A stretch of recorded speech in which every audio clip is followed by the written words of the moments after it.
Let's discuss the impact of marijuana on specific parts and functions of your brain.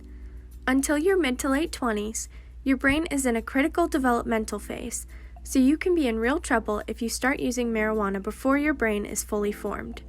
There are 5 primary ways your brain is affected by marijuana use. Number 1, the reward circuit, which is regulated by the nucleus accumbens. We'll call it NAS.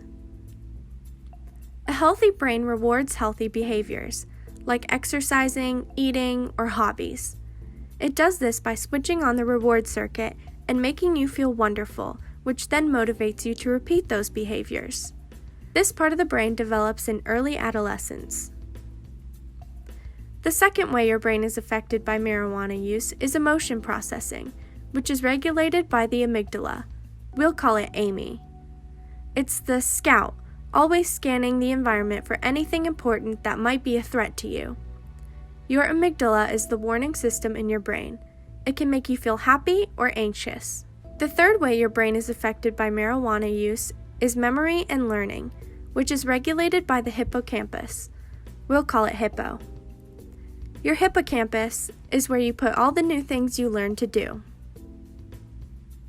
The fourth way your brain is affected by marijuana use is motivation and drive, which is regulated by the orbitofrontal cortex.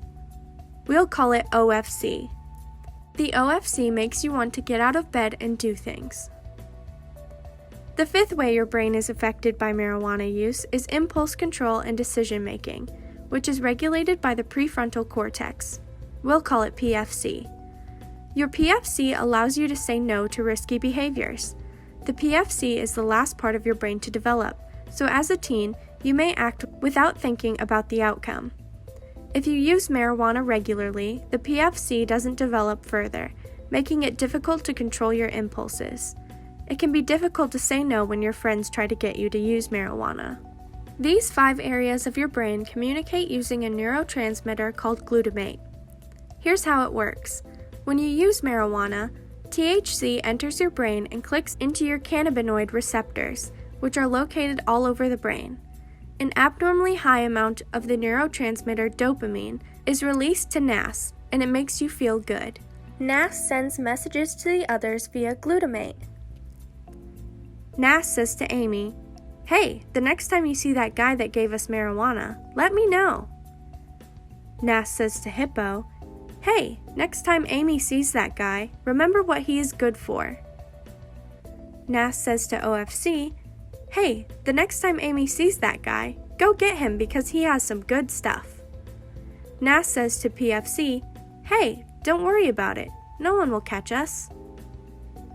If you repeat this process a few times, it becomes hardwired into your brain and you never forget. Marijuana essentially hijacks the reward circuit in your brain. The THC molecules block your receptors, and your brain reduces the production of your own natural endocannabinoids. Your brain can no longer do its job correctly. The brain learns to crave more and more marijuana all the time to get that good feeling. Then you start needing more to keep from feeling bad, rather than just because it feels good. When people can't stop using marijuana, even when they want to, it is called addiction. Teens who start using marijuana before their brains are fully developed will have permanent changes in their brain structure and functioning. Your working memory will be impaired, and you'll be less attentive, less motivated, and slower to make decisions. Give your brain a chance to be its best by not using marijuana. For more information on how to save our youth from the harms of marijuana, go to johnnysambassadors.org.